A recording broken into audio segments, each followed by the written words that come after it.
What you might not realize is that the city of Nogales is bursting with life in the early morning hours, as hundreds of workers cross the border every morning for their day jobs in the fields and factories.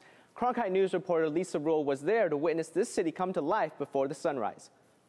Winter is a peak season for farming down in southern Arizona, which means it's also a peak season for a busy border crossing for day laborers.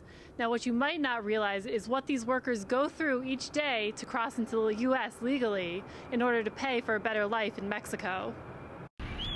While most of the city sleeps, 3 a.m. is when the streets of San Luis come to life. Hot food keeps these chilly workers warm, while the money motivates the early morning wake-up call. I'm standing here in front of the port of entry in San Luis, where every morning hundreds of workers wait in line for hours to cross the border. I wake up at 1 a.m. to prepare my lunch. Then I get to the border at 2 a.m. And then I have to wait 2.5 hours to cross. Once across, it's usually still a few more hours until it's time to get on the bus and head to work. We have to wait here until one has to go to work. And if there's hail, we have to wait even longer. Their workday is just beginning as the bus heads out and off to the fields. Most of the time they come through those wee morning hours and they work late in the evening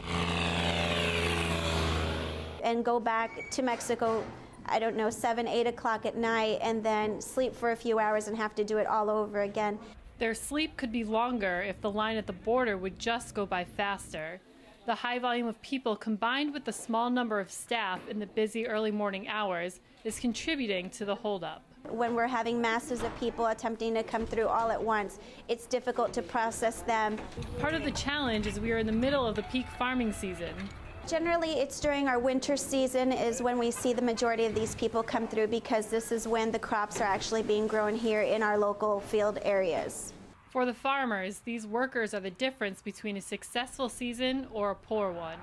For the workers, more time in these fields means more money in their pockets. In Mexico, you earn too little, 600 or 700 pesos a week. That compares to them bringing in $70 a day here in the U.S. As long as the crops keep growing, the workers will keep coming, and the streets of San Luis will continue to come to life in the early morning hours. The busiest time of day is between 4 and 6 a.m. when about 1,500 people cross through the border checkpoint each morning. In all, that's about 7,000 people crossing through the checkpoint each day. Live in downtown Phoenix, I'm Lisa Rule, Cronkite News.